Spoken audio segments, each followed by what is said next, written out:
जय हिंद, जय भारत, जय श्री राम। ये विषय होगा किसी भी युद्ध के मैदान में, युद्ध के मैदान में जाने से पहले का विषय हम बता रहे हैं। दुश्मन को कभी भी साधारण नहीं समझना चाहिए। ये मत सोचो कि हमारे पास हथियार है बहुत इतने शक्तिशाली और मैं भी शक्तिशाली हूँ, बलवान हूँ। देखो, इसी भर में पड़ने पर हार हो जाता है। युद्ध के रणनीति माने युद्ध करने की नीति। दुश्मन के विषय में पता लगा लेना चाहिए कि वो किस सूत्र से लड़ेगा। ये रणनीति माने युद्ध सूत्र, किस सूत्र से लड़ेगा कि अपने जासूसिया के माध्यम से पता लगा लेना चाहिए। बिना जासूसिया के माध्यम से कुछ पता नहीं चलता है।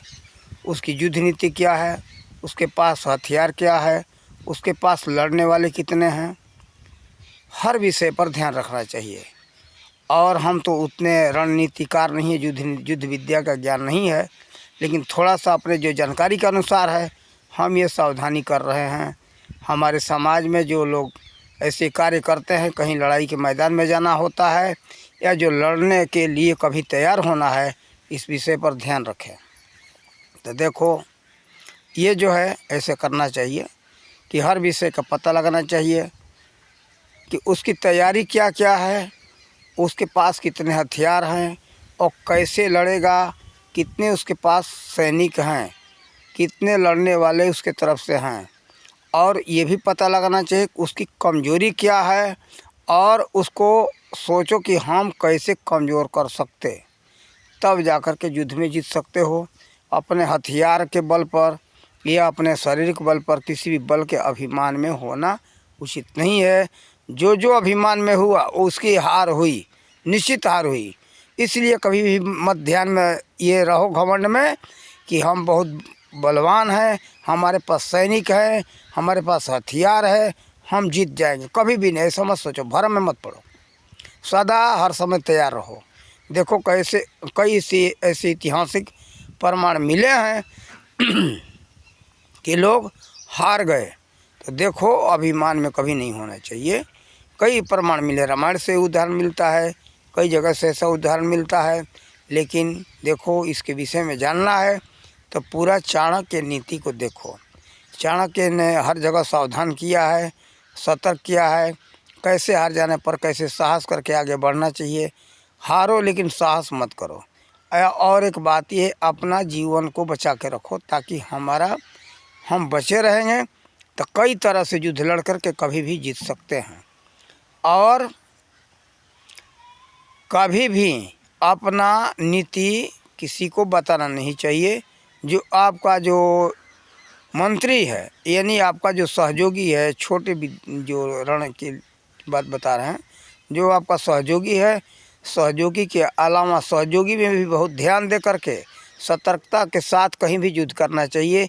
और जल्द किसी के युद्ध ऐसी मैदान आ जाए, युद्ध की बात आ जाए तो जल्दी किसी पर विश्वास भी मत करो। अपनी बात किसी से बताना नहीं चाहिए। अगर बताओगे तो समझ लो हार हो जाएगी, निश्चित है। इसीलिए अपना विषय, अपना अंत किसी को नहीं देना चाहिए। अंत देने पर ही हार होता है। कोई खास करके अगर पूछने लगे तो उसको अवश्य मत बताओ। सोचो इसमें कोई गहरा रहस्य है। पूछ रहा है खास आपका मंत्री ही, हाँ, ऐसे मंत्री तो खास ऐसा सहयोगी समझ लेना चाहिए कि हमारा मंत्री है या कोई सहयोगी है। खास आदमी को अपना मंत्री या सहयोगी बनाओ। पूरा परख तौल करके, जांच समझ करके, जो हमारा है, हमारा अंत, हमारा विषय, हमारा जो है कि छिपी हुई कोई गुप्त बात, ये कहीं नहीं बता सकता है, कहीं अंत नहीं दे सकता है। उसी को अपना जो बात बताना चाहिए। और कोई भी हो खास, हाँ, अपना जो है सहयोगी है, जो विश्वास पात्र है, उसको तो सब कुछ बताना ही पड़ेगा। नहीं बताओगे तो कैसे कार्य कर सकता है। लेकिन आकर के कोई अचानक मित्रता बढ़ा करके अगर आपसे अंत ले तो बिल्कुल मत देना। और ऐसे ही अंत ले करके, ऐसे कई जगह देखा हूँ, इतिहास बता रहा है। वेश्याएँ इसमें बहुत काम की हैं।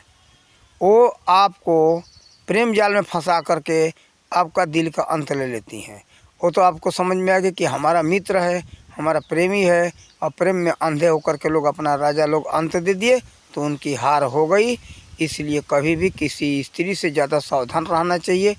स्त्रियों के पास बहुत विद्या, ऐसा छल होता है कि दिल जीतने का तरीका उनके पास होता है। ऐसे ज़्यादा वेश्याओं को ये विद्या मालूम है। तो देखो, उनसे सदा सावधान रहना चाहिए। कभी भी अपना अंत किसी स्त्री को तो देना ही नहीं चाहिए।